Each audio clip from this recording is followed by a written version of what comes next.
नमस्कार सभी को। अभी तक मैंने आपको संज्ञानात्मक विकास के बारे में पढ़ाया।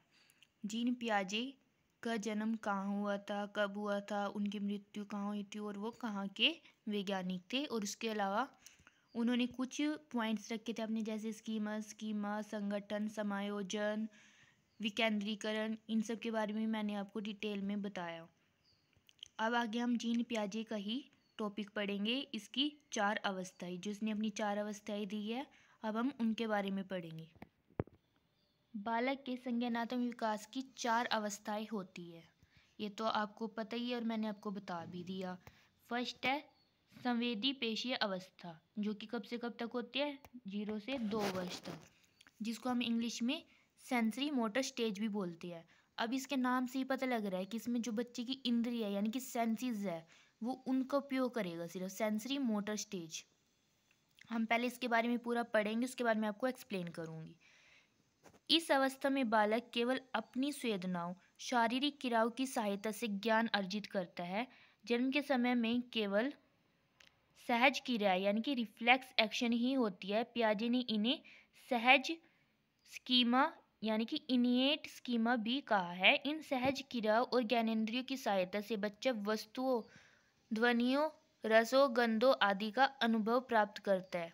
उसकी यह अवस्था वस्तुओं से जुड़ी होती है। यदि बालक के सम्मुख अमुक वस्तु नहीं है तो बालक के लिए उस वस्तु का कोई महत्व नहीं है। इसमें पियाजे क्या कहता है कि इसमें बच्चे सिर्फ अपनी संवेदनाओं यानी कि शारीरिक क्रियाओं की सहायता से ज्ञान अर्जित करता है।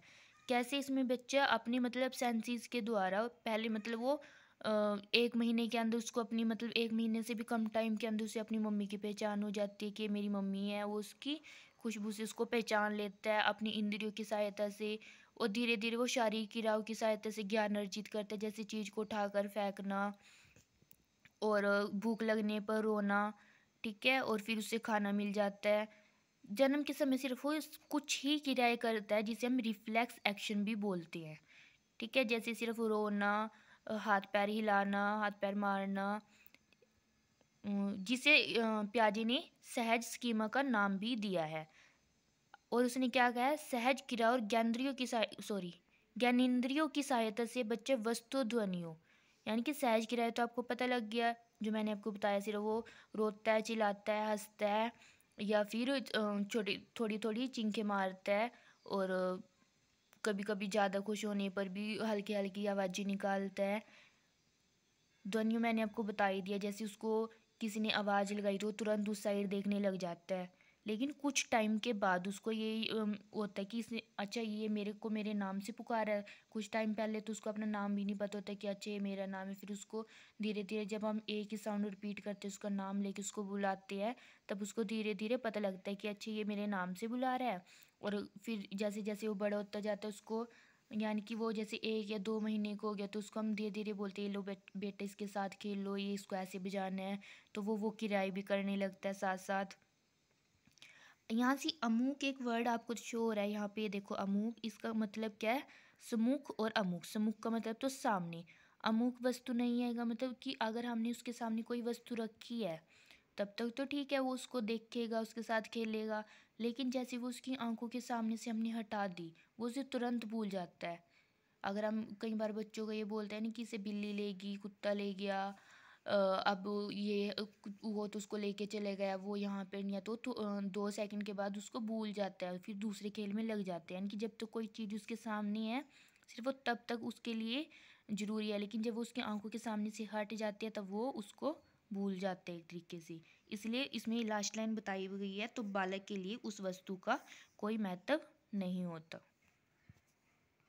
अब इसमें पियाजे ने क्या क्या है, इस अवस्था में पियाजे ने क्या कहा।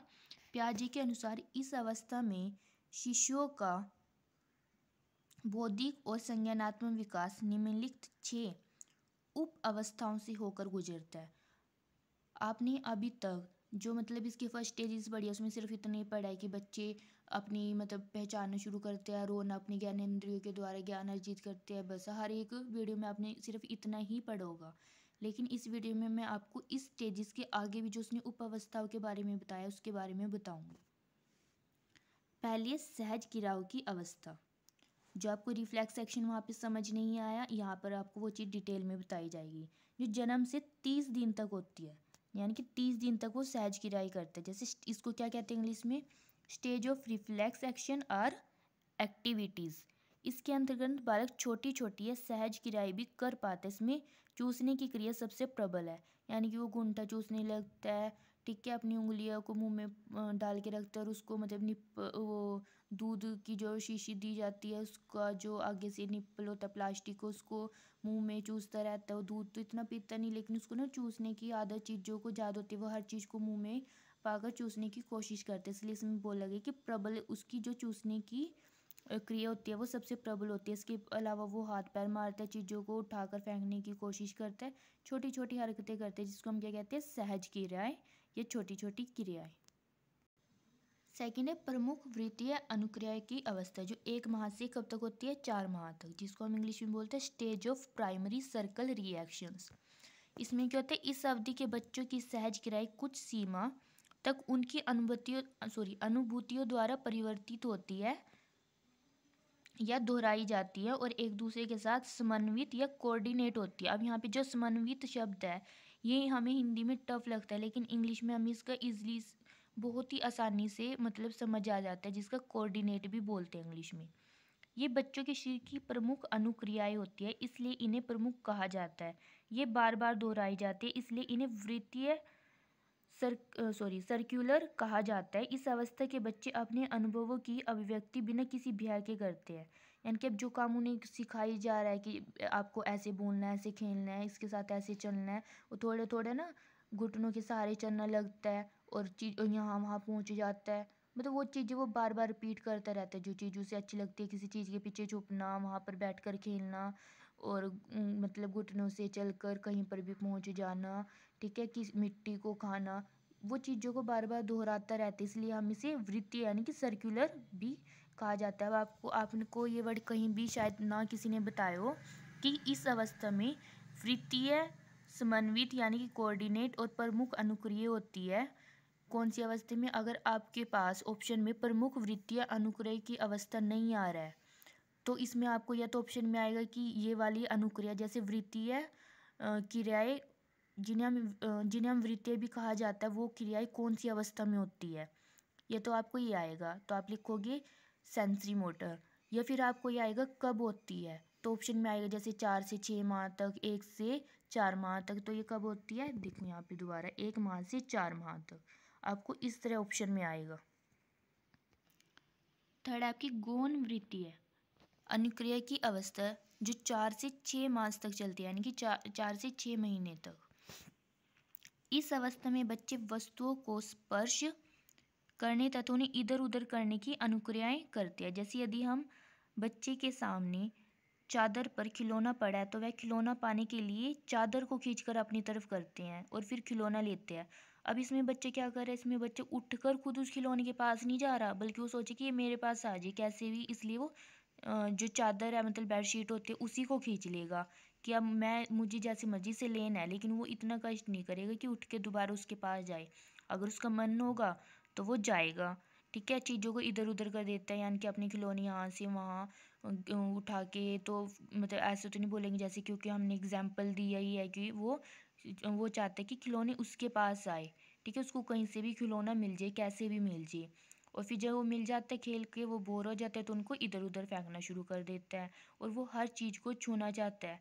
आपने कई बार देखा होगा कि जैसे हम बच्चे के सामने कुछ भी लेकर बैठे तो उसको ना छीनने की कोशिश करता है, यानी कि उसको ना ये होता है कि बस ये मेरे हाथ में आ जाए, कैसे मैं इसको छू लूँ। स्पर्श का मतलब होता है छूना। जो इसकी फोर्थ है उपावस्था वो है गौण स्कीमेटा के समन्वय की अवस्था, जो कब से कब होती है, 8 से 12 मास तक, जिसको हम इंग्लिश में बोलते हैं stage of coordinate of a secondary schemata. इस अवधि में शिशु अपने उद्देश्यों की प्राप्ति के लिए सहज क्रियाओं की इच्छा अनुसार प्रयोग करना सीख जाता है। जैसे वह बड़ों की क्रियाओं का अनुकरण करना सीखता है। इसमें वो क्या करता है कि उसे अगर कुछ चीज़ चाहिए तो वो ना मतलब जैसे बड़े नकल करते हैं वो वैसे ही नकल करके उनको अपनी तरफ आकर्षित करके उनसे वो काम करवाने की पूरी कोशिश करता है जो वो चाहता है। यानी कि जैसे वो उनके साथ खेलना चाहता है वो तो उनके साथ उनकी तरह ही हरकतें करने लग जाएगा कि ये मेरे साथ खेलने लग जाएगा अगर मैं ऐसा करूँगा तो। अनुकरण का मतलब होता है नकल करना। पीछे बताया था मैंने आपको, अनुकरण भी करने लगता है। जैसे यदि हम बच्चे के सामने हाथ हिलाते हैं तो वह उसी तरह हाथ ही हिलाता है, यानी कि हम उसको धीरे धीरे अपनी नकल करके सिखाने की कोशिश करते हैं। जैसे उसको बोलते हैं बेटा पापा बोलो, मम्मी बोलो, ठीक है, और इस चीज़ को ऐसे पकड़ते हैं, ऐसे इसके साथ ऐसे खेलते हैं, तो वो भी धीरे धीरे वैसे ही उनकी नकल करके सीख जाते हैं। फिफ्थ है तृतीय वृत्तीय अनुक्रिया की अवस्था, जो 12 से 18 मास तक होती है, जिसको हम इंग्लिश में कहते हैं stage of territory circular activities. इस दौरान बच्चे वस्तुओं के गुणों को भूल और प्रयास द्वारा सीख कर करते हैं। इस अवधि में बच्चों में उत्सुकता उत्पन्न होती है तथा भाषा का प्रयोग करना शुरू कर देता है। यानी कि वो ना ये चीज़ भूल जाते हैं कि ये इसके गुण क्या है, दोष क्या, मतलब ये चीज़ अच्छी है बुरी है। वो ना उसको ना प्रयास के द्वारा सीख जाते हैं। जैसे कि उसको ये वो बड़बड़ाने लगते हैं, कुछ चीज़ों को सही से नहीं बोलते। कुछ बच्चे तो तुतला कर भी बोलते हैं, तो हम उनको ना मतलब उनको ये नहीं होता कि अगर मैं इस चीज़ को ऐसे बोलूँगा या बीच में अगर मैं ये वर्ड ऐड कर दूंगा तो ये गलत बोला जाएगा मेरे से। वो उसकी ना कुछ अच्छाई बुराई नहीं देखते, वो सिर्फ उसको सीखने का प्रयास करते हैं कि अच्छा ये मुझे ऐसे बोलने के लिए कह रहा है तो मैं ऐसे बोलने के लिए ट्राई करता हूँ, ठीक है। और वो धीरे धीरे फिर भाषा सीखने लगते हैं। जैसे ब म पहले वो ऐसे बोलेंगे, फिर वो धीरे धीरे उसमें एक और वर्ड ऐड करने लग जाएंगे, पा मा ऐसे, फिर उसमें 2 वर्ड ऐड करने लग जाएंगे, ऐसे से वो धीरे धीरे बोलना शुरू कर देते हैं। इसमें क्या होते हैं, यह सिक्स्थ अवस्था उपावस्था, मानसिक संयोग द्वारा नए साधनों की खोज की अवस्था, जो 18 से 24 मास या महीने तक चलती है, जिसको हम इंग्लिश में कहते हैं stage of invention of a new means through mental continuation, ठीक है। इस अवधि में शिशु प्रतिमा का उपयोग करने सीख जाता है। वह खुद ही समस्या का हल प्रतीकात्मक चिंतन क्रिया द्वारा ढूंढ लेता है। बच्चे देखी गई वस्तु की अनुपस्थिति में भी उनके अस्तित्व को समझना शुरू कर देते हैं। जैसे कि उनके पास अब उनको ना कोई चीज़ दे दी गई है और थोड़ी देर बाद वो उसको रख कर भूल गए। अगर उनसे पूछा जाए कि आपको मैंने ये चीज़ दी थी और आपने वो कहाँ रखी है, ठीक है, तो उसको ना याद तो रहेगा कि हाँ भाई उस चीज़ का नाम जैसे पेंसिल था, पेन था, या कुछ भी लगा लो आप, तो उसको वो चीज़ याद रहती है। यानी कि उसके सामने ना होने पर भी वो उसके अस्तित्व को समझना शुरू कर देता है, ठीक है। उम्मीद है आपको ये 6 स्टेजेस अच्छे से समझ आ गई होंगी। और ये 6 स्टेजेस किसमें है, सेंसरी मोटर की उप अवस्थाएँ आई। अगर इसमें किसी अवस्था का नाम ना दिया गया और ऑप्शन में ऐसे दिया हो कि 18 से 24 मास तक बताओ कौन सी, मतलब एक पर्टिकुलर ये दे दिया जैसे प्रतीकात्मक चिंतन किस उसमें करते हैं, वो क्रिया द्वारा कौन सी समस्या हल करते हैं, किस अवस्था में या किस महीने में, तो आपको अगर अवस्था पूछे तो सेंसरी मोटर लिख देना, और अगर महीने पूछे तो 18 से 24 मास तक, ठीक है। इस अवस्था में संज्ञानात्मक विकास के साथ साथ बौद्धिक विकास भी बहुत तेज़ी से होता है, ठीक है। दोनों विकास हो रहे हैं अब इसमें। वो सारी चीज़ आपको ऊपर पढ़ के क्लियर हो ही गए होगा। मैं आपको साथ साथ नोट्स भी प्रोवाइड करवा रही हूँ ताकि आप अपने भी खुद के प्रिपेयर करना चाहे अगर कोई तो कर सकता है इसमें से देखकर। अगर कहीं पर भी आपको कुछ समझने में थोड़ी सी भी प्रॉब्लम आ रही है तो मुझे कमेंट करके ज़रूर बताना, मैं आपको उस टॉपिक के ऊपर न्यू वीडियो बनाकर दूँगी। इसी स्टेजेस की मैं आपको एक बिल्कुल छोटी सी वीडियो बनाकर दूँगी जिसमें बहुत ही मेन पॉइंट है जो कि हमेशा एग्ज़ाम में पूछे ही जाते हैं।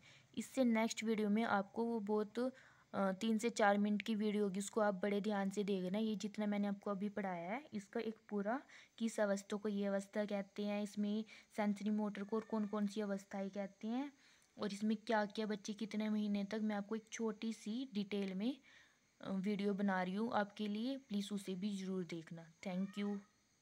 और अगर आपको वीडियो अच्छी लगी तो प्लीज़ सब्सक्राइब और लाइक ज़रूर करना।